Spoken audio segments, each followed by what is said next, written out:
ಪಂಪಂ ರನ್ನಂ ಕನ್ನಡದ ಕುಲದೈವಂ. ಪಂಪಂ ರನ್ನಂ ಕನ್ನಡದ ಕುಲದೈವಂ.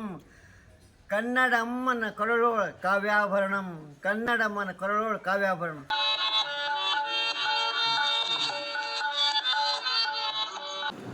ಆತ್ಮೀಯರೇ ನಮಸ್ಕಾರ.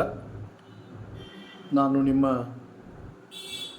ಪ್ರೀತಿಯ ಸದಾಶಿವ ಮಾಡೈ, ಸಂಚಾಲಕರು ನಿರ್ಮಲ ಭಾರತಿ ಯೂಟ್ಯೂಬ್ ವಾಹಿನಿ. ಇವತ್ತು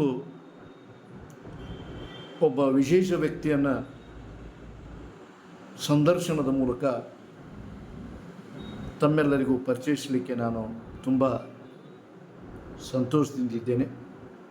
ಅವರು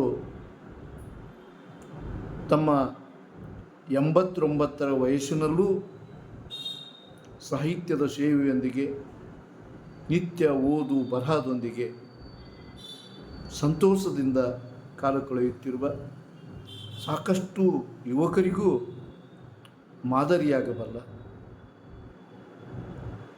ಕಿವಿಗಳು ಕೇಳದ, ಕಣ್ಣು ಮಂದಾಗಿರುವ ಹಿರಿಯ ಸಾಹಿತಿ, ಕಬ್ಬಿಣದ ಕಡಲೆಯಂತೆ ಇರುವ ಹಳಗನ್ನಡ ಸಾಹಿತ್ಯವನ್ನು ಹೊಸಗನ್ನಡದ ಓದುಗರಿಗೆ ಪರಿಚಯಿಸುವ ಮೂಲಕ ಮಹಾನ್ ಗ್ರಂಥಗಳನ್ನು ಎಲ್ಲರಿಗೂ ತಿಳಿಯುವ ಹಾಗೆ ಹೊಸಗನ್ನಡದ ಕಾವ್ಯದಲ್ಲಿ, ಕಾವ್ಯ ರೂಪದಲ್ಲಿ ಬರೆದುಕೊಟ್ಟು ಕನ್ನಡ ಸಾರಸ್ವತ ಲೋಕಕ್ಕೆ, ಸಾಹಿತ್ಯ ಕ್ಷೇತ್ರಕ್ಕೆ ಅಪಾರ ಕೊಡುಗೆಯನ್ನು ಕೊಟ್ಟು ಎಲೆಮರೆಯ ಕಾಯಿಯಂತಿರುವ ಶ್ರೀಯುತ SS ಉಕ್ಲಿ ಗುರುಗಳು ಮೂಲತಃ ಪ್ರಾಥಮಿಕ ಶಾಲಾ ಶಿಕ್ಷಕರಾಗಿ 1995ರಲ್ಲಿ ನಿವೃತ್ತಿಗೊಂಡು ಸಾಹಿತ್ಯದ ಸೆಳೆತಕ್ಕೆ ಒಳಗಾಗಿ, ಕವಿ ರನ್ನನ ಪ್ರಭಾವಕ್ಕೆ ಒಳಗಾಗಿ ಹಳಕನ್ನಡದ ಪ್ರಭಾವಿ ಕವಿಗಳಲ್ಲಿ ಹೆಸರುವಾಸಿಯಾಗಿರ್ತಕ್ಕಂಥ ಪಂಪನನ್ನು, ಇನ್ನಿತರರನ್ನು ಕೂಡ ಅವರ ಸಾಹಿತ್ಯವನ್ನು ನಮ್ಮೆಲ್ಲರಿಗೂ ಹೊಸಗನ್ನಡದ ರೂಪದಲ್ಲಿ ಬರೆದುಕೊಟ್ಟು ಕನ್ನಡ ಸಾಹಿತ್ಯವನ್ನು ಶ್ರೀಮಂತಗೊಳಿಸಿರ್ತಕ್ಕಂಥ SS ಉಕ್ಲಿ ಗುರುಗಳ ಸಂದರ್ಶನ ಇವತ್ತಿನ ವಿಶೇಷ. ದಯವಿಟ್ಟು ಎಲ್ಲರೂ ಸಂಪೂರ್ಣವಾಗಿ ಕೇಳಿ, ಇತರರಿಗೂ ಕೇಳಿಸಿ. ಇಂಥ ಒಂದು ವಿಶಿಷ್ಟ ಕಾರ್ಯಕ್ಕೆ ಕೈ ಹಾಕಿರುವ ನಮ್ಮ ಯೂಟ್ಯೂಬ್ ವಾಹಿನಿಗೆ ಚಂದಾದಾರರಾಗಿ ಮತ್ತು ನಮ್ಮನ್ನು ಬೆಂಬಲಿಸಿ. ನಮಸ್ಕಾರ, ಧನ್ಯವಾದ. ಎಲ್ಲರಿಗೂ ನಮಸ್ಕಾರಗಳು. ನನ್ನ ಹೆಸರು KB ಮುರೋಬ್, ಉಪನ್ಯಾಸಕರು. ಶ್ರೀ SS ಉಕ್ಲಿ ಹಿರಿಯ ಸಾಹಿತಿಗಳ ಬಗ್ಗೆ ಒಂದೆರಡು ಅನಿಸಿಕೆಗಳನ್ನು ವ್ಯಕ್ತಪಡಿಸಲು ಬಯಸುತ್ತೇನೆ. ಶ್ರೀ ಶಂಕರಯ್ಯ ಶಿವಬಸಯ್ಯ ಉಕ್ಲಿ ಇವರು ತಂದೆ ಶಿವಬಸಯ್ಯ ಮತ್ತು ತಾಯಿ ನಿಂಬಾಬಾಯಿ 15/7/1935ರಲ್ಲಿ ವಿಜಯಪುರ ಜಿಲ್ಲೆಯ ಹೊನ್ನೊಟ್ಟಿಗೆ ಗ್ರಾಮದಲ್ಲಿ ಜನಿಸಿದ್ದಾರೆ. ಇವರು ಕಡು ಬಡತನದಲ್ಲಿ ಜನಿಸಿದ್ದಾರೆ. ಅವರ ತಂದೆ ತಾಯಿಗಳು ಉದ್ಯೋಗವನ್ನು ಅರಸುತ್ತಾ ಮುಂಬೈಗೆ ಹೋಗುತ್ತಾರೆ. ಮುಂಬೈಯಲ್ಲಿ ಅವರು ಮರಾಠಿ ಮಾಧ್ಯಮವನ್ನು ಕಲಿಯುತ್ತಾರೆ. ಮುಂಬೈಗೆ ಹೋದ ಕಾರಣ ಅವರು ಹಿಂದಿ ಮತ್ತು ಮರಾಠಿ ಭಾಷೆಯನ್ನು ಕಲಿಯಲು ಬಹಳ ಸಹಾಯಕವಾಗುತ್ತದೆ. ಶ್ರೀಯುತರು ಕನ್ನಡ ಪ್ರಾಥಮಿಕ ಶಾಲಾ ಶಿಕ್ಷಕರು. ಅವರು 14/11/1964ರಲ್ಲಿ ಆಲ್ಮೇಲೆ ಗ್ರಾಮದಲ್ಲಿ ಪ್ರಾಥಮಿಕ ಶಾಲೆಗೆ ಸೇವೆಯಲ್ಲಿ ಸೇರುತ್ತಾರೆ. ಅವರು ಹುನಗುಂದ ತಾಲೂಕಿನ ಕರಡಿ ಗ್ರಾಮದಲ್ಲಿ ಬೇರೆ ಬೇರೆ ಕಡೆಗಳಲ್ಲಿ ತಮ್ಮ ಪ್ರಾಥಮಿಕ ಸೇವೆಯನ್ನು ಸಲ್ಲಿಸಿ ಮುಧೋಳದಲ್ಲಿರ್ತಕ್ಕಂಥ MKBS ಶಾಲೆಯಿಂದ 31/7/1995ರಲ್ಲಿ ನಿವೃತ್ತಿಯನ್ನು ಹೊಂದಿದ್ದಾರೆ. ನಿವೃತ್ತಿ ಹೊಂದಿ ಈಗ ಸುಮಾರು ಅವರು 29 ವರ್ಷಗಳು ಕಳೆದವು. ನಿವೃತ್ತಿ ಹೊಂದಿದ ನಂತರ ಅವರು ತಮ್ಮ ಸಾಹಿತ್ಯ ಸೇವೆಯನ್ನು ಪ್ರಾರಂಭಿಸಿದ್ದಾರೆ. ಅವರು ಚಿಕ್ಕವರಿರುವಾಗಲೇ ಈ ಒಂದು ಸಾಹಿತ್ಯದ ಒಂದು ಅಭಿರುಚಿಯನ್ನು ಬೆಳೆಸಿಕೊಂಡಿದ್ದಾರೆ. ಈ ಮುಧೋಳ ರನ್ನನ ನಾಡಿನ ಫಲವೋ ಅಥವಾ ಈ ಮಣ್ಣಿನ ಫಲವೋ, ಅವರು ರನ್ನನ ಒಂದು ಹಳೆಗನ್ನಡ ಕೃತಿಗಳಾದಂಥ ಗದಾಯುದ್ಧ, ಸಾಹಸ ಭೀಮ ವಿಜಯ ಮತ್ತು ಪಂಪ ಭಾರತ, ಆದಿಪುರಾಣ, ಕರ್ಣಪಾರ್ಯರು ಬರೆದಿರ್ತಕ್ಕಂಥ ನೇಮಿನಾಥ ಮತ್ತು ಸೂರ್ಯಪುತ್ರಂ, ಹೀಗೆ ಅನೇಕ ಕೃತಿಗಳನ್ನು, ಹಳೆಗನ್ನಡ ಕೃತಿಗಳನ್ನು ಹೊಸಗನ್ನಡಕ್ಕೆ ಅನುವಾದ ಮಾಡಲು, ಕಾವ್ಯಾನುವಾದ ಮಾಡಲು ಪ್ರಯತ್ನಿಸಿದ್ದಾರೆ.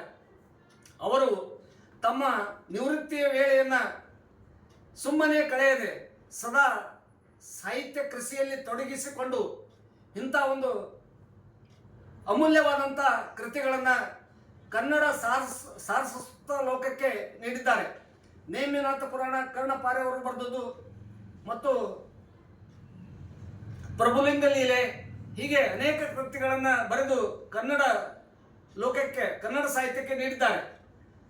ಈಗ ಅವರು ವಯಸ್ಸು ಸುಮಾರು 89 ವರ್ಷ. ಈಗ ಅವರಿಗೆ ಶ್ರವಣೇಂದ್ರಿಯ ಒಂದು ತೊಂದರೆ ಮತ್ತು ನೆದರಿನೂ ಅಷ್ಟು ಮಂಜಾಗ್ತವ. ಆದ ಕಾರಣ ಅವರಲ್ಲಿ ಬರಿಬೇಕಂತಕ್ಕಂಥ ಉತ್ಕಟವಾದಂಥ ಇಚ್ಛೆ ಅದ. ಅವರು ಬಡತನದ ಕುಟುಂಬದಲ್ಲಿ ಜನಿಸಿದರೂ ಕೂಡ ಯಾರಿಗೂ ಅವರು ತಮ್ಮ ಕೈಯನ್ನು ಚಾಚಲಿಲ್ಲ. ತಮ್ಮ ಸೇವೆಯುದ್ದಕ್ಕೂ ಸಂತೃಪ್ತವಾದಂಥ ಬದುಕನ್ನು ಸಾಗಿಸಿ ನಿವೃತ್ತಿ ನಂತರ ಅನೇಕ ಕೃತಿಗಳನ್ನು ರಚಿಸಿ ಕನ್ನಡ ಸಾಹಿತ್ಯಕ್ಕೆ ನೀಡಿದ್ದು ಅತ್ಯಂತ ಅಮೋಘವಾದಂಥ ಸೇವೆ ಅಂತ ನಾನು ಹೇಳಲು ಇಚ್ಛಿಸುತ್ತೇನೆ. ಈಗಲಾದರೂ ಅವರಲ್ಲಿ ಬರೆಯುವಂಥ ಉತ್ಕಟವಾದಂಥ ಇಚ್ಛೆ ಭಾಳ ಅದ. ಆದರೆ ಈ ವೃದ್ಧಾಪದ ಸಲುವಾಗಿ ಅವರು ಈಗ ತಮ್ಮ ಜೀವನವನ್ನು ಸಂತೋಷದಿಂದ ಕಳೆಯಲು ಇಚ್ಛಿಸಿದ್ದಾರೆ. ಇಷ್ಟು ಅವರ ಬಗ್ಗೆ ನನ್ನ ಅನಿಸಿಕೆಗಳು. ನನ್ನ ಹೆಸರು ಅಶೋಕ ಚಿಂಚಕಂಡಿ ಅಂತ. ಇವತ್ತು ನಿರ್ಮಲ ಭಾರತಿ ಪ್ರಕಾಶನದವರು ಈಗಾಗಲೇ ಹಲವು ಕನ್ನಡದ ಪುಸ್ತಕಗಳನ್ನು ಹೊರತಂದು ಓದುಗರ ಕೈಗೆ ತಲುಪಿಸಿದ್ದಾರೆ. ಹಲವು ಸಾಹಿತ್ಯ ಪ್ರಕಾರಗಳನ್ನು ಈ ಪ್ರಕಾಶನದಿಂದ ಹೊರಬಂದಿವೆ. ಹಾಗೆ ಗ್ರಾಮೀಣ ಪ್ರದೇಶದ ಹಲವು ಲೇಖಕರು ಈ ಪ್ರಕಾಶನದ ಮೂಲಕ ಹೊರಗೆ ಬಂದಿದ್ದಾರೆ. ಹಾಗೆ ಇರೋದರಿಂದ ಇವತ್ತು ನಾವು ಮುಧೋಳದ ಶ್ರೀ ಎಸ್ ಉಕ್ಲಿ ಸರ್ ಮನೆಯಲ್ಲಿ ಇದ್ದೇವೆ. ಇವು ಶ್ರೀಯುತರು ನಾಡಿನ ಹೆಸರಾಂತ ಸಾಹಿತಿಗಳು. ಈಗಾಗಲೇ ವಯೋಮಾನದ ಸ್ಥಿತಿಯಲ್ಲಿ ಇರೋದರಿಂದ ಅವರ ಸಾಹಿತ್ಯದ ಅನಿಸಿಕೆಗಳನ್ನು ನಾವು ತಿಳ್ಕೊಳ್ಬೇಕಾಗಿದೆ. ಆ ಕಾರಣದಿಂದ ನಾವಿಲ್ಲಿ ಅಣಿಯಾಗಿದ್ದೇವೆ. ಹಾಗಾಗಿರೋದ್ರಿಂದ ಶ್ರೀ ಎಸ್ ಉಕ್ಲಿ ಗುರುಗಳು ನಮ್ಮ ನಾಡಿನ ಒಬ್ಬ ಹೆಮ್ಮೆಯ ಬರಹಗಾರರು. ಕಾವ್ಯ ಪ್ರಕಾರವನ್ನು, ಅದರಲ್ಲೂ ಹಳೆಗನ್ನಡದ ಕಾವ್ಯ ಪ್ರಕಾರವನ್ನು ಆರಿಸಿಕೊಂಡು ಹೊಸ ಓದುಗರಿಗೆ ಹಳೆಗನ್ನಡದ ಕಾವ್ಯವನ್ನು ಪರಿಚಯಿಸುವಂಥ ಕೀರ್ತಿ ಅವ್ರದ್ದಾಗಿದೆ. ಹಾಗಾಗಿ ಅವರನ್ನು ಈಗ ಸಂದರ್ಶನಕ್ಕೆ ಅನಿಯೋಗೋಣ, ಬನ್ನಿ. ಈಗ ಸರ್, ನಮಗೆ ಸಾಹಿತ್ಯದಲ್ಲಿ ತಮಗೆ ಅಭಿರುಚಿ ಹುಟ್ಟಲು ಏನು ಪ್ರೇರಣೆ?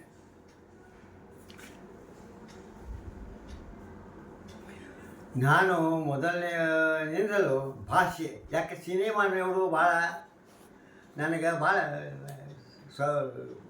ಚಟ ಇತ್ತು. ಅದಕ್ಕೆ ಭಾಷೆಗಳ ಅರ್ಥ ಕೇಳ್ತಿದ್ದೆ. ಇಷ್ಟೇ ಅಲ್ಲ, ಯಾರು ಭೇಟಿ ಆಗಲಿಕ್ಕೆ ನಮ್ಮ ರಿಕ್ವೆಸ್ಟ್ ಮಾಡಿಕೊಂಡು ಕೆಲವು ಶಬ್ದಕೋಶ, ಆ ಭಾಷೆ ಶಬ್ದಕೋಶ. ಈ ನಾವು ಮುಂಬೈದಾಗಿದ್ದಾಗ ನಾನು ಮರಾಠಿ ಸಿನಿಮಾ ನೋಡ್ತಿದ್ದೆ. ಏನು ಅದಾಗ ಸಾನೆ ಗುರುಜಿ ಅಂತ ಮರಾಠಿ ದೊಡ್ಡ ಸಾಹಿತಿ ಅವ್ರಿಗೆ ಭೇಟಿ ಆದೆ. ಅವ್ರ ದವಾಖಾನೆಯಲ್ಲಿ ಅಡ್ಮಿಟ್ ಆಗಿದ್ರು. ಏನಪ್ಪ ನೀ ಅವರವ ಮರಾಠಿಯಲ್ಲಿ ಅಂದ. तुमचं गाव कोणचं नाही. ನಾನು ಬಿಜಾಪುರ ಜಿಲ್ಲಾದವ ಅಂತಂದೆ. ನಿನಗೆ ಮರಾಠಿ ಬರ್ತದೆ? ಮರಾಠಿ ತುಮಾಲ ಮರಾಠಿ ಆಯ್ತು? ನನಗೆ ಬರಂಗಿಲ್ಲ ಮರಾಠಿ ಅಂತಂದೆ. ಅವರ ಕೆಲವೊಂದು ಮರಾಠಿ ಮಾತಾಡೋದು ಶಬ್ದಗಳು ಭಾಳ ಇತ್ತು, ಭಾಳ ಸಾದಾ ಇತ್ತು. ಅವರು ಏನೂ ಇಲ್ಲ ದವಾಖಾನೆ ಪೇಷಂಟ್ ಆಗಿತ್ತು ಅವರು. ಅಂಥ ಟೈಮ್ದಾಗ ನಾನು ಸ್ವಲ್ಪ ಅವ್ರ ಬಗ್ಗೆ ಅಭಿಮಾನ. ಏನಪ್ಪ ಒಂದು ಮರಾಠಿ ಒಂದು ಕವಿತಾ ಬರೆದಿದ್ದು, हिंदी कडे कन्नड ಹೇಳ್ತೇನೆ. आई तू रुसली का? आई तू माझ्यावर रुसली का? माझी चूक झाली का? यव्वा ನೀ ಸಟ್ಕೊಂಡು ಯಾಕೆ ನನ್ನ ಕಡೆ ಏನು ತಪ್ಪಾಗ್ಯದ ಹಾಗಾದ್ರೆ ಮಲ ಕ್ಷಮಾಕರ್ ಈಗ ನನ್ನ ಕ್ಷಮಾ ಮಾಡು ಅಂತ ಮರಾಠಿ ಕವಿತಾ ಅದು ನನಗೆ ಭಾಳ ಅದೇ ಪ್ರಾರಂಭ ಆಯ್ತು ನನಗೆ ಸರಿ ಗುರುಜಿ ಸಾಹಿತ್ಯದಲ್ಲಿ ಶಾಂತಿ ಒಂದು ತಾಳ್ಮೆ ಮೌನ ಸಿದ್ಧಿ ಭಾಳ ಆಳವಾಗಿ ಅದ ಏನೂ ಇಲ್ಲ ಎಲ್ಲರೂ ನಾನು ಬರುವುದು ಅದೇ ಅಕ್ಷರ ನೀವು ಬರೋದು ಅದೇ ಅಕ್ಷರ ಹೀಗಾಗಿ ಮರಾಠಿ ಬಂತು ಮರಾಠಿ ಬರೋಣ ಹಿಂದಿ ಅಂತೂ ಆಟೋಮೆಟಿಕಲಿ ಬಾಂಬೆದಾಗ ಮರಾಠಿ ಹಿಂದಿ ಬರ್ತಿದೆ ಹಿಂದಿ ನೋಡು ಭಾಳ ಚಟ ನನಗೆ ಭಾಳ ಚಟ ಅದನ್ನೇ ನಾನು ಭಾಳ ಕೆಲವು ಮಂದಿ ಭಾಳ ಇದು ಇದ್ರು ಅವರು ಡೈಲಾಗ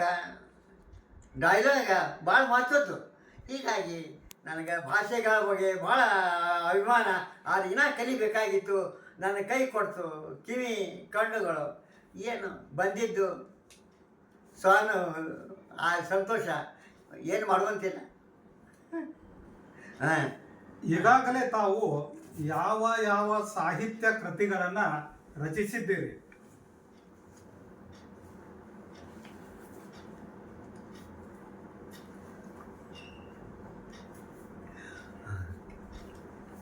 ಆದ್ಮೇಲೆ ಇದು ನಾನು ಯೋಚಿಸಿದ ಪುಸ್ತಕಗಳ ಅಲಿವು ನನಗೆ ನಮ್ಮ ಗೆಳೆಯರ ಹಿರೇ ಸುವರ್ಣವರು ಈ ಖಾಲಿ ಕೂತು ಏನು ಮಾಡೋರು ನಮ್ಮ ತಸ್ಕೊಂಡ ಏನಾರ ಮಾಡಿರಿ ಏನು ಮಾಡಿದ್ರಿ ನಮ್ಗೆ ಏನು ಬರ್ತದೆ ಅಂದ್ಕೊಂಡೆ ಅವ್ರೇನಾದ್ರು ನೋಡಿರಿ ನಿಮ್ಗೆ ಭಾಷೆ ಮೇಲೆ ಸ್ವಲ್ಪ ರುಚಿ ಅದ ಬರ್ರಿ ನೋಡಿರಿ ಅಂದ್ಕೊಂಡೆ ನನಗೆ ಮಹಾಭಾರತದಲ್ಲಿ ಕರ್ಣ ಅಂದ್ಕೊಂಡೆ ಪಂಚಪ್ರಾಣ ಯಾಕೋ ಏನೋ ಒಟ್ಟು ಇದು ಯಾಕಂದ್ರೆ ತಂದೆ ತಾಯಿ ಎಲ್ಲ ಬಿಟ್ಟು ಪಾಂಡವರಿಗೆ ಸೇರಿದ್ದಾನೆ ಕೌರವರಿಗೆ ಸೇರ್ಪಡೆ ಆದ್ಮೇಲೆ ತನ್ನ ಇತಿಹಾಸ ಪಾಂಡವರ ವಿರೋಧವಾಗಿ ಅವ ವರ್ತನೆ ಮಾಡ್ದ ಕೌರವ ಕಡೆಗೆ ಆದರೆ ಅವ ಹಠ ಬಿಡಲಿಲ್ಲ ಕೊನೆಯವರಿಗೆ ಹಠ ಬಿಡಲಿಲ್ಲ ಭಾಳ ಶೂರ ಅದನ್ನ ನಿನ್ನ ನೋಡ್ತೀನಿ ನಿನ್ನೆ ಇತಿಹಾಸ ನೋಡು ನನ್ನ ಇತಿಹಾಸ ಗೊತ್ತದ ನಿನ್ನ ಇತಿಹಾಸ ನಿನಗೆ ಗೊತ್ತಾಗಿ ಹೀಗಾಗಿ ಪೈಪೋಟಿ ಸಂವಾದ ಹೀಗಾಗಿ ಆ ಒಂದು ಕರ್ಣ ಅದು ಒಂದು ಮನೊಂದು ಒಂದು ಇದು ನೋಡಿದರೆ ಭಾಳ ಸಂತೋಷ ಅನಿಸ್ತದ ಹೀಗಾಗಿ ನನಗೆ ಕರ್ಣನ ಬಗ್ಗೆ ಅಭಿಮಾನ ಕರ್ಣ ಬಗ್ಗೆ ಅಷ್ಟೇ ಅಲ್ಲ ಮುಂದೆ ನನಗೆ ಕನ್ನಡದಲ್ಲಿ ಪ್ರಸಿದ್ಧ ಕವಿ ಕವಿತಾ ಪಂ ರನ್ನಂ ಕನ್ನಡದ ಕುಲದೈವಂ ಕನ್ನಡ ಅಮ್ಮನ ಕೊಳ್ಳೊಳಗೆ ಕಾವ್ಯಾಭರಣ ಇದೇನ ಅದೇ ಆ ಕರ್ಣನಿಂದ ಪಂಪ ಭಾರತದಿಂದ ನನಗೆ ಅದು ಒಂದು ಆಸ್ತಿ ಸಿಕ್ಕಂಗೆ ಅವಾಗ ಹಳೆಗನ್ನಡ ನಾನು ಭಾಳ ಅಭ್ಯಾಸ ಮಾಡ್ಲಾಕತ್ತೆ ಅಭ್ಯಾಸ ಅನ್ನೋ ದಿಕ್ಕಿಲ್ಲ ಏನೂ ಇಲ್ಲ ದಾರಿ ಇಲ್ಲ ಅದು ಏನಿಲ್ಲ ನಾವು ತಿಳಿದಿದ್ದೆ ಸಂಧಿ ಬಿಡಿಸೋದು ಅದೊಂದು ಕಲೆ ಇತ್ತು ನಮಗೆ ಸಂಧಿ ಬಿಡಿಸೋದು ಹಳೆಗನ್ನಡ ಓದಲಿಕ್ಕೆ ಬರೋದಿಲ್ಲ ಭಾಳ ಕಠಿಣ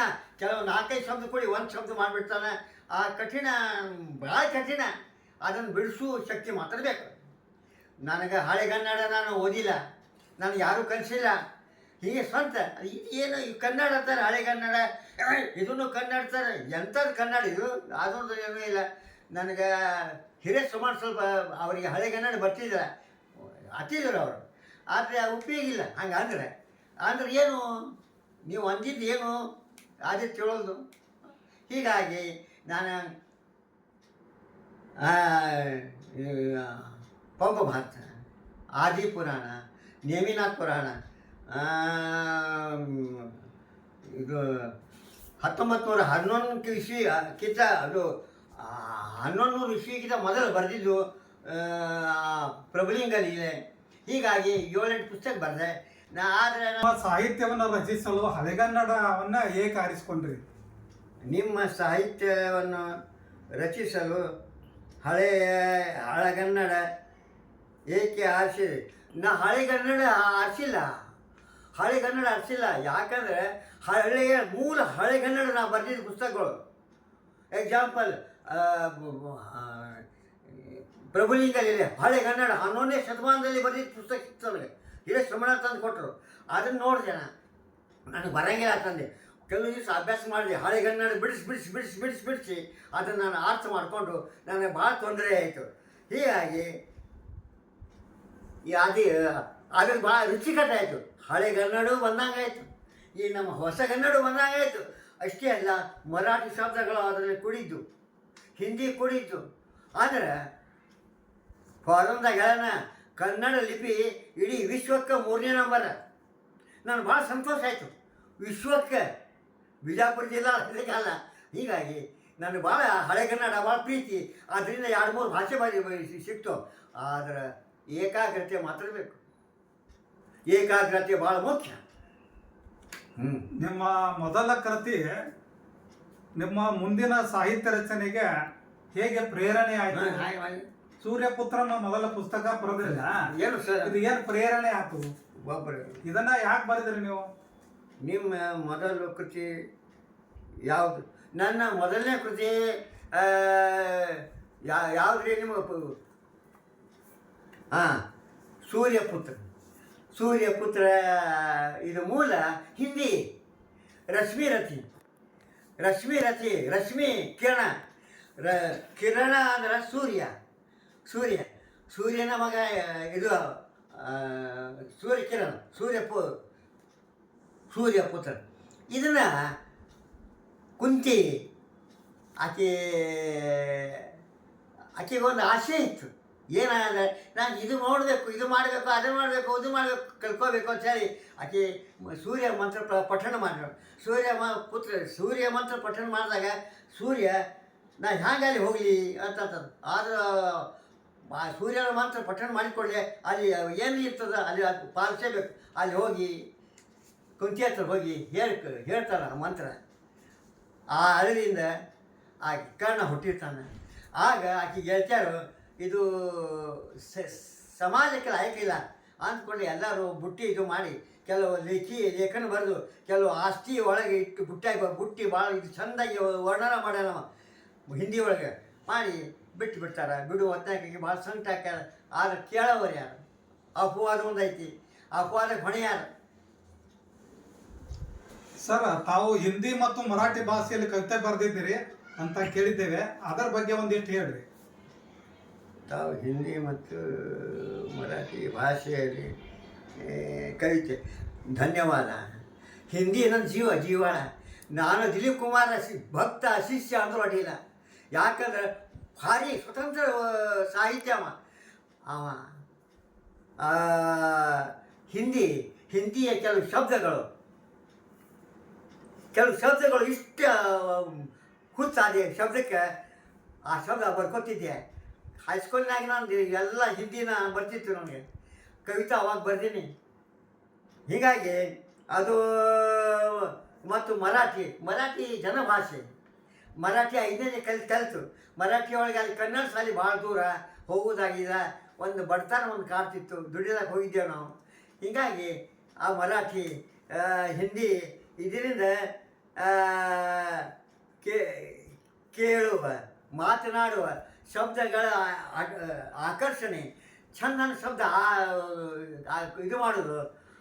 ಹೀಗಾಗಿ ನನಗೆ ಭಾಳ ಹೆಮ್ಮೆ. ಸರ್, ತಮ್ಮ ಸಾಹಿತ್ಯ ಬಿಡಿ ಕವಿತೆಗಳ ಮೂಲಕ ತಮ್ಮ ಸಾಹಿತ್ಯ ಪ್ರಾರಂಭ ಆಯಿತು ಅಂತ ಕೇಳಿದ್ದೆ. ಬಿಡಿ ಅದರ ಬಗ್ಗೆ ಒಂದಿಷ್ಟು ಹೇಳ್ರಿ. ಮೂಲಕ ಪ್ರಾರಂಭ ಹೌದು. ಅವಾಗ ಬರೀತಿದ್ದೆ. ಪುಸ್ತಕ ಬರೋದು ನನಗೆ ಗೊತ್ತಿಲ್ಲ. ಅವಾಗ ಬಿಡಿ ಕವನಗಳು ಬರೀತಿದ್ದೆ. ಒಂದು ಉದಾಹರಣೆ ಮರಾಠಿ ಒಳಗೆ ಆಗ ಹೇಳಿದ್ನಲ್ಲ, रुसली का माझ्यावर रागवली रुसली ಶಟ್ಕೊಂಡೆ ಯವ್ವ ಶಟ್ಕೊಂಡೆ ನನ್ನ ಮೇಲೆ ಸಿಟ್ಟಿಗೆ ಬಂದಿಯಾ ಇಂಥವು ಚುಟುಕು ಪುಟುಕು ಬರೀತಿದ್ದೆ. ನಮ್ಮ ಕ್ಲಾಸ್ ಗುರುಗಳು ಭಾಳ ಅಭಿಮಾನ ಅವ್ರಿಗೆ. ಉಟ್ರೆ ಹೇಳು ಎದ್ದು ನಿಂತು ಮಾತು ಹೇಳು ಅತ್ತಿದ್ರು ಅವರು.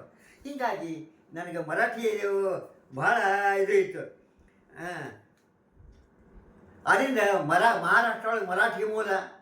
ಆದರೆ ಇದಕ್ಕೇನಂತಾರೆ ಮರಾಠಿ ಒಳಗೆ ಅವ್ರು ಹೇಳ್ತಿದ್ರು. ಆದರೆ ಸುಧಾರಿಸಿದ ಶಬ್ದ ಅವು ಹೇಳತ್ತಿದ್ರು. ಅವ್ರದ್ದು ಪುಂಗಿ ಬಂದ. ಹೀಗಾಗಿ ಜರ ಪುಸ್ತಕ ವಾಸ ನೀವು ಪುಸ್ತಕ ಕೊಡ್ತೀನಿ ಓದು ಅಂತಿದ್ರು. ಯಾವ ಪುಸ್ತಕ ಸಣ್ಣವರೆಲ್ಲ ತಿಳುವಳಿಕೆ ಇರಲಿಲ್ಲ. ಪಂಪ ಭಾರತ ಕೃತಿ ರಚಿಸಲಿಕ್ಕೆ ಏನು ಪ್ರೇರಣೆ? ಪಂಪ ಭಾರತ ಕೃತಿ ರಚಿಸಲು ಪಂಪ ಭಾರತ ಕನ್ನಡದ ಉಸಿರು. ಏನು ಇವ ಯಾಕೆ ಬರ್ದ? ಒಂದು ಪಂಪ ಹುಟ್ಟಿದ್ದು ಅಣ್ಣಿಗೇರಿ, ಅವನ ತವ್ರ ಮನೆ ಅಣ್ಣಿಗೇರಿ. ಅವರು ಮೂಲ ಎಲ್ಲರೂ ಮದ್ರಾಸದ ಉತ್ತರ ದಕ್ಷಿಣ ಭಾಗ. ಅಲ್ಲಿಂದ ನಡ್ಕೋತ ಬಂದರು ಇವರು. ಅವ ಹುಟ್ಟಿದ ಊರು ಅಣ್ಣಿಗೇರಿ. ಹೀಗಾಗಿ ನನಗೆ ಅಲ್ಲಿ ಆ ಸಂಸ್ಕಾರ ಹ್ಯಾಂಗೆ ಬರ್ತು ಅವನಿಗೆ ನೋಡ್ರಿ. ಕನ್ನಡಮ್ಮ ಬಿಟ್ಟಿಲ್ಲ, ಅದ್ಭುತ ಇದು ಪಂಪ. ಈಗಾಗಲೇ ಹಿಂದಿ ಮರಾಠಿ ಎಲ್ಲರಿಗೆ ಗೊತ್ತದ ಪಂಪ ಭಾರತ. ಯಾಕಂದ್ರೆ ಅದ್ಭುತ ಪುಸ್ತಕ ತನ್ನದೇ ಆದ. ನಿಮ್ಮ ಸಾಹಿತ್ಯ ರಚನೆಗೆ ಕಾವ್ಯ ಪ್ರಕಾರನ ಯಾಕೆ ಆರಿಸ್ಕೊಂಡ್ರಿ ಸರ? ಸಾಹಿತ್ಯ ರಚನೆಗೆ ಕಾವ್ಯ ಪ್ರಕಾರ ಐತೆ ಇಲ್ಲ. ನಾನು ಕಾವ್ಯ ಪ್ರಕಾರ ಏನೂ ಉಪಯೋಗ ಮಾಡಿಲ್ಲ. ಯಾಕಂದ್ರೆ ವಿಚಾರಗಳು ಹ್ಯಾಂಗೆ ಬರ್ತಾವ. ಸ್ವಲ್ಪ ಅಸಭ್ಯವಾಗಿ ಬಂದು ಅಂದ್ರೆ ಅದನ್ನು ತೆಗಿತಿದ್ದೆ, ಅದು ಒಳ್ಳೆ ಶಬ್ದ ಹಾಕ್ತಿದ್ದೆ. ಆ ಕಾವ್ಯ ಪ್ರಕಾರ ಏನೂ ಇಲ್ಲ. ಕೆಲವು ಎಷ್ಟೋ ಸಾಲ ಆಗ್ಯಾವ, ಎಷ್ಟೋ ಇದು ಆಗ್ಯಾವ. ಆದ್ರೆ ಚೌಪದಿ ಅಂತ ನಾನು ಅಂತೀನಿ ನಾನು.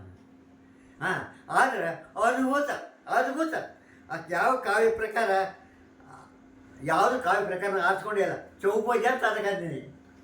ನಿಮ್ಮ ಸಾಹಿತ್ಯ ರಚನೆಗೆ ಕವಿತೆ ಮೂಲಕನ ಪ್ರಾರಂಭ ಆಯ್ತು, ಆದ್ರೆ ಅದರ ಕವನ ಸಂಕಲನ ಯಾಕೆ ತರಲಿಲ್ಲ ಸರ್? ಕವಿತೆಗೆ ಮೂಲ ಪ್ರಾರಂಭವಾದ ಕವನ ಸಂಕಲನ ಏಕೆ? ಹಾಂ, ಧನ್ಯವಾದ. ಕವನ ಸಂಕಲನ ಐತಿ, ನಾನು ಪ್ರಿಂಟ್ ಮಾಡಿಲ್ಲ. ಯಾಕಂದ್ರೆ ಈಗ ಎಲ್ಲ ಮುಗೀಲಿ ಈ ಗದ್ಯ. ಅದು ಹಿಂದಿಗಡೆ ಕವನ ಸಂಕಲನ ಐತಿ. ಅದ್ರಾಗ ನಾನು ಅನಿಸಿಕೆಗಳು ಎಲ್ಲ ಇದು ಮಾಡೀನಿ ನಾನು. ಅದಕ್ಕೆ ಈಗ ನಮ್ಮದೇ ಆದ ಒಂದು ಒಂದಲ್ಲಿ ಬಂದದ್ದು ಕವಿತೆಯಲ್ಲಿ, ಮನುಷ್ಯನ ಒಂದು ಕುಟುಂಬದಲ್ಲಿ ಎರಡು ವಸ್ತುಗಳು ಇರಬಾರ್ದು, ಎರಡೂ ವಸ್ತು ಇರಬಾರ್ದು. ಒಂದು ಸಿಟ್ಟು, ಒಂದು ಸೆರೆ. ಅದರ ಕಾಣಿಸಿನಿ ಕಾವ್ಯದಾಗ, ನನ್ನ ನೆನಪಿಲ್ಲ. ಹೀಗಾಗಿ ಸಿಟ್ಟು, ಸೆರೆ ಮತ್ತು ಸಿಟ್ಟು ಮನುಷ್ಯನಿಗೆ ಒಂದು ಬಡತನಕ್ಕೆ ಬರ್ಲಾಕ ಭಾಳ ಮೇಲು. ಏನೂ ಇಲ್ಲ, ಏನೂ ಇದು ಇಲ್ಲ. ಒಟ್ಟು ಅದನ್ನು ತನ್ನ ಜೀವನವನ್ನೇ ಸತ್ಯಾನಾಶ ಮಾಡ್ತಾನೆ. ನಿಮ್ಮ ಸಾಹಿತ್ಯ ತಪ್ಪಿ ತಂದಿದೆ. ಹೌದು, ಭಾಳ ತಂದನು. ನಾ ಯಾರಿಗೆ ತೋರಿಸಿಲ್ಲ. ಈ ತಿರುಗಿ ಮೀರಿಗೆ ಇವರೇ ಗೆಳೆಯರು. ನಿಮ್ಮಂಥವ್ರಿಗೇನ ಮುಂದೆ ಪುಸ್ತಕ ಒಂದು ಮಾತೇ ಅಂದರೆ ಒಂದೇ ಮಾತಂದ್ರೆ ಸರಿ ನಾ ಪ್ರಿಂಟ್ ಮಾಡ್ತೀನಿ ಅಂತ ಕೊಟ್ಟು ಬಿಟ್ಟೆ. ಹೀಗಾಗಿ ನನಗೆ ಇದು ಆಗಲ್ಲ. ಹಳೆಗನ್ನಡ ಉಳಿಸಾಕ ಸರ್ಕಾರ ಯಾವ ಕ್ರಮ ಕೈಗೊಳ್ಬೇಕು ಸರ್? ಉಳಿಸಲು ಹಳೆಗನ್ನಡ ಸರ್ಕಾರಕ್ಕೂ ಸಾಧ್ಯ ಆಗಿಲ್ಲ, ಸಾಧ್ಯ ಆಗೋದಿಲ್ಲ. ಹಳೆಗನ್ನಡ ಸ್ಕೂಲ್ ಇಲ್ಲ, ಏನೂ ಇಲ್ಲ. ಇದು ಈ ಸ್ವಂತ ಸಂಪತ್ತಿ ಇದು ಹಳೆಗನ್ನಡದು. ಅದಕ್ಕೆ ಇದು ಸರ್ಕಾರ ಕಾಸಿದ್ದಾರೆ. ಇಲ್ಲ, ಕನ್ನಡದಲ್ಲಿ ಮುಧೋಳದಾಗಿಲ್ಲ. ಮುಧೋಳ ತಾಲೂಕ ಐತಿ, ಬರ್ತದೆ. ಪಠ್ಯ ಪುಸ್ತಕದಾಗ ಇದ್ದದನ್ನು ಇದನ್ನು ಮಾಡ್ತಾರೆ. ಆದರೆ ಅದರ ಬಗ್ಗೆ ವಿಸ್ತಾರವಾದ ವಿವರಣೆ ಕೊಡುವಷ್ಟು ತಾಕತ್ತಿಲ್ಲ. ಯಾಕೆ ನಾವು ಮುಧೋಳ, ಬಿಜಾಪುರ, ಜಮಖಂಡಿ ಎಲ್ಲ ನೋಡಿದೆ, ಅವರು ಇದು ಹೇಳಿದ್ರು. ಅವರು ಇಲ್ಲ. ಸರ್, ತಾವು ಮುಧೋಳದ ಹಿರಿಯ ಸಾಹಿತಿಗಳಾಗಿ ಈಗಿನ ಯುವ ಬರಹಗಾರರಿಗೆ ನಿಮ್ಮ ಸಲಹೆಗಳು ಏನು? ಈಗಿನ ಯುವ ನಿಮ್ಮ ಸಲಹೆ ಏನು? ಬರಹಗಾರ ಸಲಹೆ ಏನು? ಈ ನಾನು ಹೇಳಿದ್ನಲ್ಲ ನಿಮಗೆ, ಲಗ್ನಕ್ಕೆ ಹೋಗಿದ್ದೆ. ಅವರು ಇದು ನಾನೇ ಬರ್ತೀನಿ ನೋಡಿ ಪುಸ್ತಕನ. ಧನ್ಯವಾದ. ಯಾವಾಗ ನೋಡ್ತೀವಿ ಅದು ಅಲ್ಲಂ ಪ್ರಭುದು ಇದು ವಚನಗಳು ಅಂದ್ಕೊಳ್ಳಿ. ಈಗ ನಿಮ್ದು ಅಲ್ಲಿದು ಅಲ್ಲಂ ಪ್ರಭುದು ಅಂದ್ಕೊಳ್ಳಿ. ಅವ್ನಿಗೆ ಹೊಡೆದಂಗಾಯ್ತು. ನೀವು ಬರ್ದಿಲ್ಲ, ನಾ ಬರ್ದೀನಿ, ಬರ್ರಿ ಮುಧೋಳ್ಕ ತಂದೇನ. ಅದಕ್ಕೆ ಇವರು ಈ ಕೃತಿ ಸಲುವಾಗಿ ಭಾಳ ಪ್ರಯತ್ನ ಮಾಡ್ತಾರೆ. ಇಂಥ ಸುಳ್ಳ ಕೊಟ್ಟು ಬರೆದು ಏನ್ರಿ. ಅದಕ್ಕೆ ಇವ್ರಿಗೆ ಮಜಾ ಹತ್ತೀನಿ. ಜೊತೆಗೆ ನಮ್ಮ ಗೆಳೆಯರಿಗೆ ಹೇಳ್ತೀನಿ, ಸ್ವಂತ ಮಾಡಿ ತಪ್ಪುದು ಸ್ವಾಭಾವಿಕ. ನಾವು ಕಲಿಯಕತ್ತೀವಿ ವಿದ್ಯಾರ್ಥಿಗಳು. ಅದಕ್ಕೆ ನೀವು ಪ್ರಯತ್ನ ಮಾಡಿರಿ, ಸಾಧ್ಯದ. ಸರ್, ಸಾಹಿತ್ಯ ರಚನೆಗೆ ಗೆಳೆಯರ ಸಹಕಾರ ಹೇಗಿತ್ತು? ಸಾಹಿತ್ಯ ರಚನೆ ಗೆಳೆಯರ ಸಹಕಾರ ಹೇಗಿದೆ? ಹೌದು, ಕೆಲವು ಶಬ್ದಗಳು ಹೊಸ ಶಬ್ದಗಳು ಅನ್ವೇಷಣೆ ಶೋಧನೆ ಮಾಡೇವು ನಾವು. ಅದಕ್ಕೆ ಮುಂದೆ ಅದೇ ಅರ್ಥ ಆಗಿರಬೇಕು.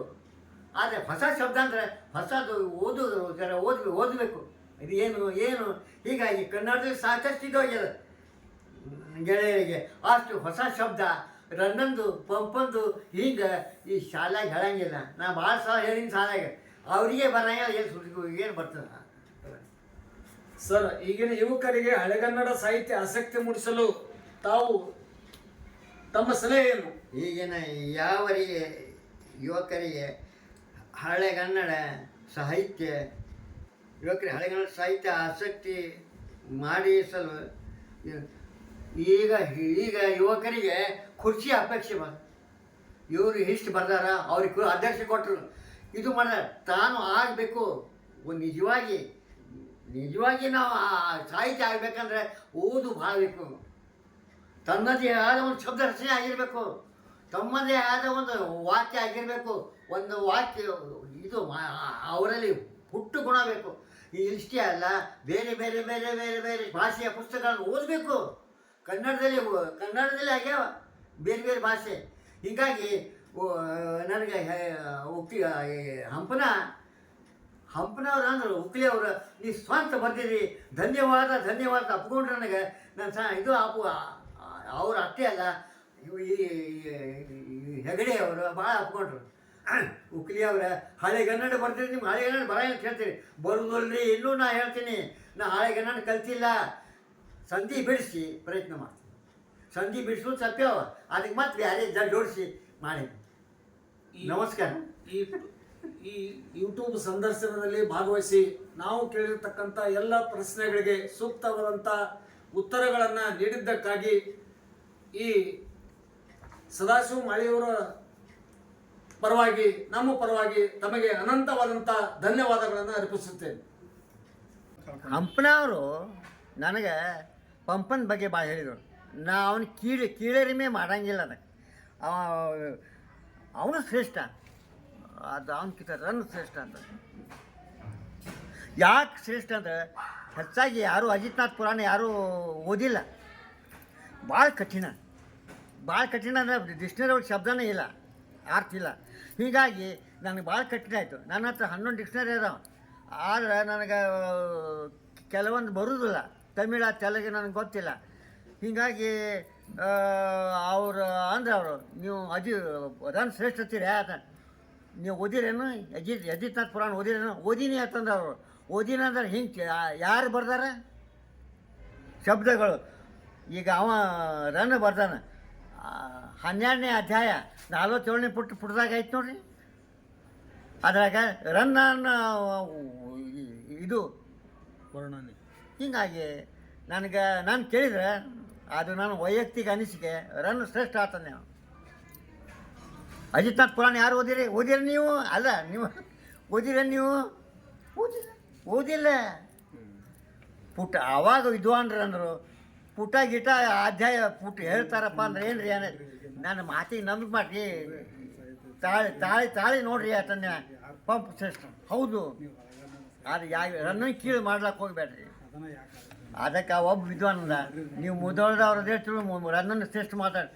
ನಾನು ಮುದೋಳ ಇರೋಲ್ಯಾಕ, ನೀವು ನನ್ನ ಸಂಗಡಿದ್ರೆ ನೀವು ಮುದೋಳದವ್ರು ಹಾಕಿ, ಆದ್ರೆ ಶ್ರೇಷ್ಠ ರನ್ನ ಅಂಥ ಪುಸ್ತಕ ರೀ ಆತಂದೇನ ಅಂದ್ಕೊಳ್ಳಿ. ಗದಾಯುದ್ಧ ತಗೋರಿ ಕೊಟ್ಟೆ ಗಾಬ್ರಿ ಅಂದ್ಕೊಳ್ಳೆ. ಹೌದು ಪಂಪ್ ಶ್ರೇಷ್ಠ, ಆದ್ರೆ ಇವನ ಶ್ರೇಷ್ಠ. ಹಾಗೆ ಅವ್ರಿಗೆ ಗಾಬರಿ ಆದ್ರೆ ವಿದ್ವಾನ್. ನಾನು ವಿದ್ವಾನ್ ಅಲ್ಲ, ನಾನು ಭಾಳ ಓದಿಲ್ಲ. ನಾವು ಮ್ಯಾಟ್ರಿಕ್ ಹೊಟ್ಟೆ ಸೊಲಕ್ಕೆ ಅಭ್ಯಾಸ ಮಾಡ್ದವ. ಇದು ನನಗೆ ಇದು ಬರುವುದಿಲ್ಲ, ಹಳೆಗನ್ನಡ ಬರೋದಿಲ್ಲ, ಏನೋ ಕಲ್ತಿಲ್ಲ ನಾನು ಶಾಲೆಗೆ. ಶಿಕ್ಷಕ ಇದ್ದೆ ಅಷ್ಟೇ. ಹಿಂಗಾಗಿ ಸ್ವಲ್ಪ ಚರ್ಚೆ ಮಾಡಿದೆವು. ನೀವು ಭಾಳ ಓದಿಲ್ಲ. ತಮ್ಮ ಗೆಳೆಯರ ಬಳಗ ಸಾಹಿತಿಗಳದಾರ, ಅವರಿಂದ ಇವರಿಂದ ಎರಡು ಎಲ್ಲ ಮಾಡಿ ಅವ್ರಿಗೂ ಟ್ಯಾಕಲ್ ಮಾಡಿಕೊಂಡು ನಾನು ಸ್ವಲ್ಪ ಚರ್ಚೆ ಭಾಳ ಮಾಡ್ತೀನಿ. ನನಗೆ ನಿಮ್ಮ ನೋಡಿ ನನಗೆ ಭಾಳ ಸಂತೋಷ ಆಯಿತು ಅಂದ್ಕೊಂಡು ಎಲ್ಲರೂ ಅಪ್ಕೊಂಡ್ರೆ ಬೇಡ್ರಿ ನನಗೆ ಎಲ್ಲ. ನಾನು ನಮಸ್ಕಾರ ಮಾಡಿದೆ. ಹೀಗಾಗಿ ನನಗೆ ಭಾಳ ಸಂತೋಷ ಆಯ್ತು ರೀ ಅಂದ್ಕೊಳ್ಳೆ. ನಿಮ್ಮ ನನ್ನ ಪಾದ ಮುಟ್ಟಬೇಡ್ರಿ. ನಿಮ್ಮ ಅಷ್ಟ ಅಲ್ಲ, ನೀವು ಅಭ್ಯಾಸ ಮಾಡಿರಿ. ಆದರೆ ನಮಗೇನು ನಿಮ್ಮ ಬಗ್ಗೆ ಏನು ಸಂತೋಷ ಆಗ್ತದ, ನೇಮಿನಾಥ್ ಪುರಾಣ ಯಾರೂ ಬರ್ದಿಲ್ಲ ಅಂತಂದರೆ ಅವ್ರು ಅಂದರು ನನಗೆ ಗೊತ್ತಿಲ್ಲ, ನಾನು ನೀವು ಬರೆದಿದ್ದು ಓದೀನಿ ಪ್ರಿಂಟಿಂಗ್ ಪ್ರಶ್ನೆ, ಅದಕ್ಕೆ ಹಂಗೆ ನನಗೆ ಗೊತ್ತಿಲ್ಲ ರೀ, ತೂಕ ಮಾಡೋದು ನನಗೆ ಕಲೆಯಲ್ಲ. ಆದ್ರೆ ನೇಮಿನಾಥ್ ಪುರಾಣ ಭಾಳ ಶ್ರೇಷ್ಠ ಮಾಡೀವಿ ನಾವು ಆತಂದು, ಯಾವುದು ನೇಮ್ ಬಿಟ್ಟು ಕೊಟ್ಟಿದ್ದು ಆತಂದೆ. ಹೀಗಾಗಿ ಸ್ವಲ್ಪ ಚರ್ಚೆ ಆಯಿತು. ಆದ್ರೆ ಅವರು ಅದಕ್ಕಾಗಿ ಹುಟ್ಟ್ಯಾರ, ನಾವು ಏನು ಮತ್ತು ನೀವು ಇದು ಕೊಡಬೇಕಾಗಿತ್ತಲ್ಲ, ಯಾರಿಗಾರು ಹೇಳಬೇಕಾಗಿತ್ತು, ಯಾರಿಗೆ ಹೇಳಂಗಿಲ್ಲ, ಯಾರಿಗೂ ಹೇಳಂಗಿಲ್ಲ, ಹೇಳೋದು ಇಲ್ಲ, ಬಂದ ತಾನೇ ಬರಬೇಕು. ಇಲ್ಲಕ್ಕಂದ್ರೆ ನಾ ಹೇಳಂಗಿಲ್ಲ, ನನಗೆ ಇದು ಕೂಡ ತಳ್ಳಿದೆ ಎಂದೂ ಅನ್ನಂಗಿಲ್ಲ. ಉಕ್ಲಿಯವ್ರ ಸ್ವಭಾವ ಬೇರೆ ಆದ ಕಂಪನವ್ರು ಅಂದರು. ಶ್ರೀಯುತರು ಅವರು ಪ್ರತಿಯೊಂದು ಸಣ್ಣ ಸಣ್ಣ ಚೀಟಿಗಳಲ್ಲಿ ಕೂಡ ಭೇಟಿಯಾದಾಗ ಏನಾದ್ರು ಬರೆದು ಕೊಡ್ರಿ ಅಂತ ನಾನು ಕೇಳ್ತಿದ್ದೆ. ಅಂಥ ವೇಳೆಯಲ್ಲಿ ಅವರೊಂದು ಟಿಕೆಟ್ ಮೇಲೆ ಬರೆದು, ನಿಸ್ವಾರ್ಥದ ನನ್ನತನಕ್ಕೆ ಸ್ವರ್ಣ ತೃಪ್ತಿ ಮೂಡಲಿ, ತೃಪ್ತಕ್ಕೆ ಪರಿಪೂರ್ಣತೆ ಇರಲಿ, ಅರಮನೆಯ ಹೃದಯ ತುಂಬಿರಲಿ. ಹೃದಯ ಅನ್ನೋದು ಒಂದು ಅರಮನೆ ಆಗಬೇಕು ಅಂತೇಳಿ, ವೈಭವದಿಂದ ತುಂಬಿರಬೇಕು, ಸಂತೋಷದಿಂದ ತುಂಬಿರಬೇಕು ಅಂತೇಳಿ ಅವರು ಈ ಕಾವ್ಯದ ಈ ಚುಟುಕಿನಲ್ಲಿ ವ್ಯಕ್ತಪಡಿಸ್ತಾರೆ. ಅವ್ರದ್ದೊಂದು ಇನ್ನೊಂದು ಪ್ರಮುಖ ಏನಂದ್ರೆ, ಒಂದು ಹುಡುಗಿಯ ಕುರಿತಾಗಿ ಹೇಳಿದರು, ಮುಂದೆ ಕಲ್ಲು ನೋಡಿ ಹೃದಯ ಚಲ್ಲು ಅಂಥೇಳಿ ಆ ಹುಡುಗಿಯ ಸಲಹೆ ಕೊಡೋದಕ್ಕೆ ಆ ಮಾತನ್ನು ಅವರು ಹೇಳಿದರು. ಪ್ರತಿ ಸಾರಿ ಮಾತಾಡಿದ ಒಂದು ಕಾವ್ಯ ಅವರಿಂದ ಹರಿದು ಬರ್ತಾ ಇತ್ತು. ಹಾಗಾಗಿರೋದ್ರಿಂದ ಅವರು ನನಗೊಮ್ಮೆ ಬರೆದರು, ನನಗಿರಲಿ ನಿಮ್ಮ ಒಲುಮೆ, ನಿಮಗಿರಲಿ ನಿಮ್ಮ ಒಲುಮೆ, ಒಲವು ನಿಲುವು ಒಂದಾಗಿರಲಿ, ಅಶುದ್ಧ ಹೃದಯ ಶುದ್ಧವಾಗಲಿ ಅಂತೇಳಿ ಹೃದಯಗಳನ್ನು ಶುದ್ಧ ಮಾಡುವಂತಹ ಒಂದು ಮಾತುಗಳನ್ನು ಅವರು ಸಣ್ಣ ಸಣ್ಣ ಚೀಟಿಗಳಲ್ಲಿ ಬರೀತಾ ಇರ್ತಾರೆ, ಬರೆದು ಕೊಟ್ಟಿದ್ದಾರೆ. ಅವರ ಮೊದಲ ಸಾಹಿತ್ಯ ಪ್ರಯಾಣದ ಪ್ರಕಟಣಾ ಪುಸ್ತಕ ಅಂದರೆ ಸೂರ್ಯಪುತ್ರ ಖಂಡ ಕಾವ್ಯದಲ್ಲಿ ರಚಿಸಲ್ಪಟ್ಟಿದೆ. ಇದು ಮಹಾಭಾರತದ ಕರ್ಣನ ಜೀವನವನ್ನು, ಆ ಕರ್ಣನ ಪಾತ್ರ ಅನುಭವಿಸಿದಂಥ ಯಾತನೆಗಳನ್ನು ಅವರು ತಮ್ಮ ಕಾವ್ಯದ ಮೂಲಕ ಕಟ್ಟಿಕೊಟ್ಟಿದ್ದಾರೆ. ಹಾಗಾಗಿ ಈ ಕೃತಿಗೆ ಬೆಳಕು ಚೆಲ್ಲಲು ಕಸಬಾ ಜಮಿಗೆಯ ಶ್ರೀ ನಿರ್ಮಲ್ ಭಾರತಿ ಪ್ರಕಾಶನದವರು ಭಾಳ ಮುತುವರ್ಜಿ ವಹಿಸಿ ಇವರ ಒಂದು ವಿಚಾರವನ್ನು, ಇದನ್ನು ಕಾವ್ಯವನ್ನು ಹೊರತರಲು ಶ್ರಮಪಟ್ಟರು ಮತ್ತು ಓದುಗರ ಕೈಗೆ ಕೂಡ ನೀಡಿದ್ದಾರೆ. ಇದು ಕೂಡ ಮಹಾಭಾರತ ಕೇವಲ ಕನ್ನಡ ಸಾಹಿತ್ಯದಲ್ಲಿ ಸಿಗಬಹುದಾದ ರನ್ನನ ಕುರಿತಾದ ವಿಚಾರಗಳಲ್ಲದೆ ಅನೇಕ ಭಾಷೆಗಳಲ್ಲಿ ಇರ್ತಕ್ಕಂಥ ಕರ್ಣನ ಕುರಿತಾದ ಮಾಹಿತಿಗಳನ್ನು ಅವರು ಓದಿ ಏನು ಮಾಡಿದ್ದಾರೆ ಅಂದ್ರೆ ಇದೇ ಕಾವ್ಯವನ್ನು ಬರೆದಿದ್ದಾರೆ. ಇದು ಒಂದು ಸುಂದರವಾದ ಕಾವ್ಯ ಪ್ರಕಾರ ಅಂಥೇಳಿ ನನಗೆ ಅನಿಸುತ್ತೆ. ಆ ನಂತರ ಎರಡನೇ ಕೃತಿ ಅಂದ್ರೆ ರನ್ನಮ್ಮಯ್ಯ ಮುಧೋಳದ ಒಬ್ಬ ಪ್ರಸಿದ್ಧ ರನ್ನ, ಕನ್ನಡ ಸಾಹಿತ್ಯದಲ್ಲಿ ತುಂಬ ಹೆಸರು ಮಾಡಿದಂಥ ಬರಹಗಾರ. ಇವರ ಕುರಿತಾದಂಥ ಸಾಹಸ ಭೀಮ ವಿಜಯ ಕಾವ್ಯವನ್ನು ಅದನ್ನು ಹೊಸಗನ್ನಡಕ್ಕೆ ಯಾಕೆ ಕಾವ್ಯ ರೂಪದಲ್ಲಿ ತರಬಾರ್ದು ಅಂಥೇಳಿ ಅವರು ಆಲೋಚನೆ ಮಾಡಿದರು. ಆವಾಗ ಹುಟ್ಟಿ ಬಂದಂಥ ರನ್ನಮಯ್ಯ ಪುಸ್ತಕ. ಇದರಲ್ಲಿ ರನ್ನನ ಹಳೆಗನ್ನಡ ಕಾವ್ಯ ಅನುವಾದ ಆಗಿದೆ ಮತ್ತು ಸಾಹಸ ಭೀಮ ವಿಜಯ ಕೃತಿಯ ಕಾವ್ಯ ಅನುವಾದವೂ ಇದೇ ಆಗಿದೆ. ಹಾಗಾಗಿ ಇನ್ನು ಮುಂದಿನ ಕೃತಿ ಅಂದರೆ ಪಂಪನ ಆದಿಪುರಾಣ. ಈ ಪಂಪನ ಆದಿಪುರಾಣ ಇದು ಕನ್ನಡದ ಒಂದು ಪ್ರಸಿದ್ಧವಾದ ಕೃತಿ. ಈ ಕೃತಿಯಲ್ಲಿ ಉಕ್ಲಿ ಗುರುಗಳು ಬಹಳ ಸುಂದರವಾಗಿ ಮತ್ತು ಬೃಹತ್ ಸಂಪುಟ ಪೇಜ್ಗಳಲ್ಲಿ ಇದನ್ನು ಕಟ್ಟಿಕೊಟ್ಟಿದ್ದಾರೆ. ಹಾಗೆಯೇ ಈ ಆದಿಪುರಾಣದಲ್ಲಿ ರನ್ನನ ಇಡೀ ವಿಚಾರಗಳನ್ನು ಅವ್ರೇನು ಮಾಡಿದ್ದಾರೆ ಅಂದ್ರೆ ಇದರಲ್ಲಿ ಹಿಡಿದಿಡುವ ಪ್ರಯತ್ನವನ್ನು ಮಾಡಿದ್ದಾರೆ. ಹಳೆಗನ್ನಡ ಯಾರು ಓದಲಿಕ್ಕೆ ಬರೋದಿಲ್ಲ ಅವರು ಏನು ಮಾಡ್ಬೋದು ಅಂದ್ರೆ ಓದುಗರು ಇದನ್ನು ಹೊಸಗನ್ನಡದಲ್ಲಿರೋದರಿಂದ ಓದಿ ತಿಳ್ಕೊಳ್ಬೋದು ಅನ್ನುವಂಥ ವಿಚಾರವನ್ನು ಇದರಲ್ಲಿ ಅವರು ಕಟ್ಟಿಕೊಟ್ಟಾರೆ. ಆ ನಂತರ ಮುಂದಿನ ಕೃತಿ ಪಂಪ ಭಾರತ. ಇದು ಪಂಪನ ವಿಕ್ರಮಾರ್ಜುನ ವಿಜಯ ಕೃತಿಯ ಕಾವ್ಯ ಅನುವಾದ. ಇದರಲ್ಲಿ ಮಹಾಭಾರತದ ಹಲವು ಉಪಕಥೆಗಳು ಮತ್ತು ಹೊಸ ಹೊಸ ವಿಚಾರಗಳನ್ನು ಏನು ಮಾಡ್ತಾನಂದ್ರೆ ತಂದಿದ್ದಾರೆ. ಅದನ್ನು ಇವರು ಕಾವ್ಯ ರೂಪದಲ್ಲಿ ವ್ಯಕ್ತ ಮಾಡಿದ್ದಾರೆ.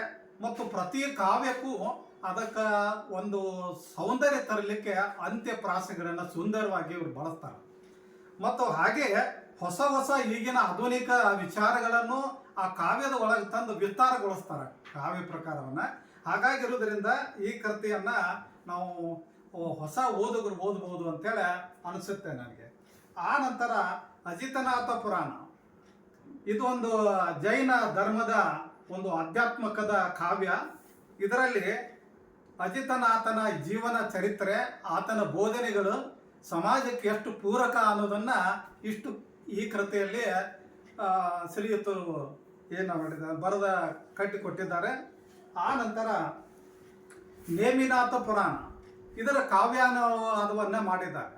ಇದು ಜೈನ ಸಾಹಿತ್ಯದಲ್ಲಿರ್ತಕ್ಕಂಥ ಒಂದು ಧಾರ್ಮಿಕ ಕೃತಿಯಾದರೂ ಅವರು ಇದನ್ನ ಬಹಳ ಸುಂದರವಾಗಿ ಧರ್ಮದ ಆಚರಣೆಗಳು, ನಂಬಿಕೆಗಳನ್ನು ಈ ಕಾವ್ಯ ರೂಪದಲ್ಲಿ ಸುಂದರವಾಗಿ ವಿಸ್ತರಿಸಲ್ಪಟ್ಟಿದೆ ಈ ಕೃತಿ.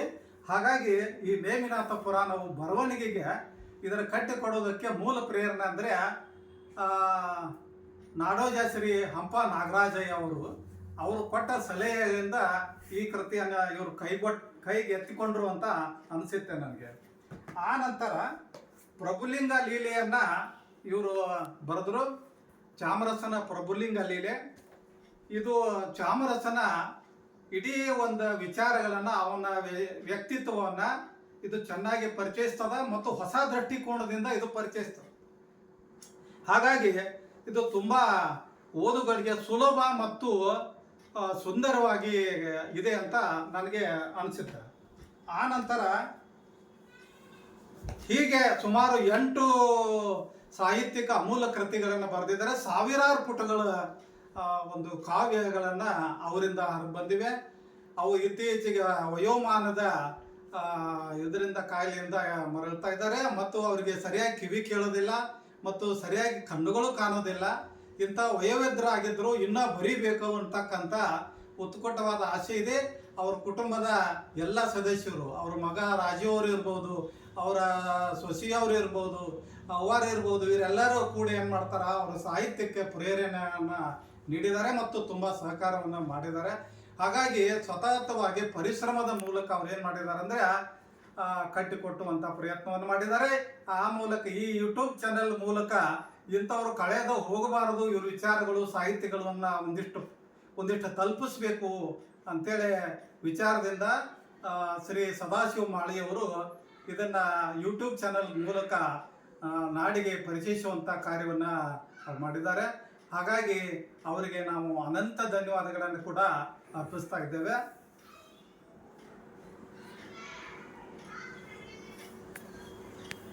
ನಮಸ್ಕಾರ. ನಮ್ಮ ತಂದೆಯವರು ಪ್ರೈಮರಿ ಸ್ಕೂಲ್ ಟೀಚರ್ ಇದ್ದರು. ಅವರು ಕನ್ನಡ, ಹಿಂದಿ, ಮರಾಠಿ ಕಲಿತರು. ಅವರು ನಿವೃತ್ತಿ ನಂತರ ಏನೋ ಒಂದು ಸಾಧನೆ ಮಾಡಬೇಕಂತ ಹೇಳಿ ಅದನ್ನು ಮಾಡಿದರು. ಅದನ್ನ ಅವರು ಕೈಗೆ ಎತ್ಕೊಂಡಿದ್ದ ಹಳೆಗನ್ನಡ ಕೃತಿಗಳನ್ನು ಹೊಸಗನ್ನಡ ಅನುವಾದಿಸಿದರು. ಅದಕ್ಕೆ ಅವರು ಏನೇನು ಮಾಡ್ತಾರಲ್ಲ ಅವರು ಪುಸ್ತಕಗಳನ್ನ, ಅದಕ್ಕೆ ಯಾವುದೇ ಅವರ ಖುಷಿ ಸಲುವಾಗಿ ನಾವು ಮಾಡೋದು, ಅವರ ಆತ್ಮತೃಪ್ತಿಗಾಗಿ, ಅವ್ರ ನೆಮ್ಮದಿಗಾಗಿ ನಾವು 108 ಖರ್ಚು ಮಾಡಿದ್ದೇವೆ. ಇದನ್ನ ಹೊರಗೆ ತೆಗೆದಾಗ ನಿರ್ಮಲ ಭಾರತಿ ಪ್ರಕಾಶನ ಯೂಟ್ಯೂಬ್ ವಾಹಿನಿಯವರಿಗೆ ಧನ್ಯವಾದಗಳು.